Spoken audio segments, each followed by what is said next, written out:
Gold is the shining embodiment of wealth. Not only is it used to make expensive products, but it's also used to add extra bling to luxurious items, from smartphones to supercars, and even beefsteaks. But other metals that are rarer than gold are much cheaper. So why is gold so expensive? Scientists believe gold arrived on Earth after the collision of two neutron stars in space forged gold atoms together into meteorites, which crashed into Earth about 3.9 billion years ago. Over millions of years, Earth's bubbling hot core forced gold nuggets towards the surface. Gold flakes have been found in Paleolithic caves, estimated to date back roughly 40,000 years, marking the first known instance of human contact with the material. But what exactly is gold? Gold is a relatively rare metal, with lots of versatility. It's highly malleable, meaning it can be deformed or changed without fracturing the material. But what distinguishes it from other useful precious metals is its totally unique bright yellow appearance. These factors give gold many practical and superficial uses on Earth. If you're a bride, gold is the perfect embodiment of love and emotion.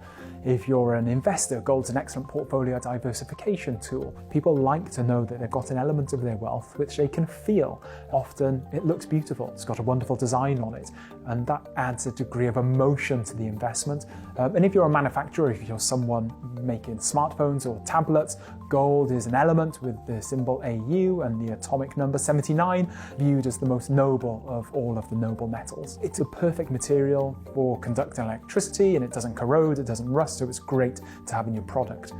Over many centuries, civilizations across the globe became enamored with the beautiful metal, such as the ancient Egyptians. Not only did they use it as a currency, they also buried themselves in gold, believing it to be the flesh of the gods. In fact, King Tutankhamun was laid to rest in 3 gold-wrapped coffins, the innermost of which was made from sheets of pure beaten gold, which would now be worth over $1 million. In 1792, the US Congress passed the Coinage Act, which established a fixed price of gold to US dollars. Over the next century, gold mining captured people's imagination during the Great US Gold Rush. The first was in 1799, after 12-year-old Conrad Reed discovered a huge 17-pound gold nugget on his family's farm in North Carolina. 50 years later, in 1849, tens of thousands of prospectors, known as the 49ers, raced to San Francisco in search of riches, giving name to the San Francisco 49ers football franchise. These gold rushes heralded the start of modern-day gold mining. Despite humans mining gold for millennia, the complexity of this process hasn't changed. Mining is just as challenging and difficult as it's ever been before. What's changed probably is the kind of the labour intensity in some mines as people have increasingly used technology, but some of the challenges aren't necessarily associated purely with mine production. They could be associated with the environments within which they're operating, so licences that people need to operate, whether it's a formal licence from a government or a social licence from a local community. I mean, those are still challenges that mining companies need to navigate and kind of work their way through, and that contributes to the complexity of mine production today, probably just as much as it did many, many years ago. Identifying gold mines is a daunting task.